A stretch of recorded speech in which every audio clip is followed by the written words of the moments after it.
Friends, അസ്സലാമലൈക്കും. Welcome to my channel. ഇന്ന് ഞാൻ വന്നിട്ടുള്ളത് ഒരു ഇറച്ചി കേക്കിൻ്റെ റെസിപ്പിയുമായിട്ടാണ്. ഇതെങ്ങനെ തയ്യാറാക്കാമെന്ന് നമുക്ക് നോക്കാം.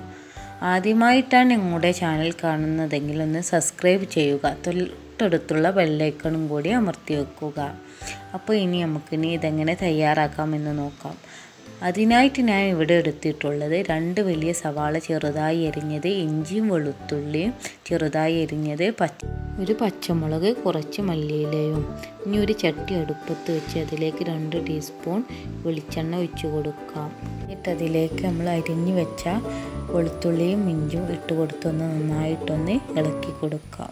ഇനി നമുക്ക് ഇതിലേക്ക് അരിഞ്ഞു വെച്ച ഉള്ളിയും ചേർക്കാം. എന്നിട്ട് നന്നായി ഒന്ന് ഇളക്കാം.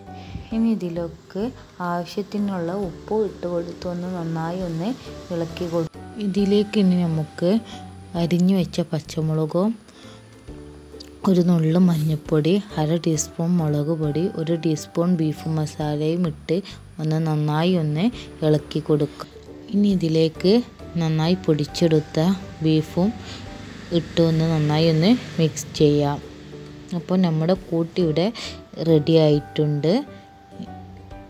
ഇതിലേക്ക് ഞാൻ കുറച്ച് മല്ലിയിലയും ഇട്ട് കൊടുത്തിട്ടുണ്ട്. ഇനി നമുക്ക് അതിലേക്ക് ആവശ്യമായ കോഴിമുട്ട ഒന്ന് അടിച്ചെടുക്കാം. അതിനായി ഞാൻ എടുത്ത് 4 കോഴിമുട്ടയാണ്. കോഴിമുട്ട ഇനി ഒന്ന് നമുക്ക് അടിച്ചെടുക്കാം. അതിനായി ഒരു മിക്സിയുടെ ജാറെടുത്ത് അതിലേക്ക് നമുക്ക് കോഴിമുട്ട പൊട്ടിച്ചൊഴിക്കാം. എന്നിട്ട് ഇതൊന്ന് അടിച്ചെടുക്കാം. അടിച്ചെടുത്ത മാവ് നമുക്കൊരു പാത്രത്തിലോട്ട് ഒഴിച്ച് കൊടുക്കാം. അടിച്ചെടുത്ത മുട്ടയിലേക്ക് നമുക്കിനി 2 ടീസ്പൂൺ മൈദപ്പൊടിയും ഒന്ന് ചേർത്ത് കൊടുത്ത് ഒന്ന് നന്നായിട്ടൊന്ന് മിക്സ് ചെയ്യാം. ഇനി നമുക്കിതിലേക്ക് നമ്മുടെ കൂട്ടൊന്ന് ഇട്ട് കൊടുക്കാം. എന്നിട്ട് നന്നായിട്ടൊന്ന് മിക്സ് ചെയ്യാം. ഒരു പാത്രം അടുപ്പത്ത് വെച്ച് അതിലേക്ക് കുറച്ച് ഓയിൽ ഒഴിക്കാം.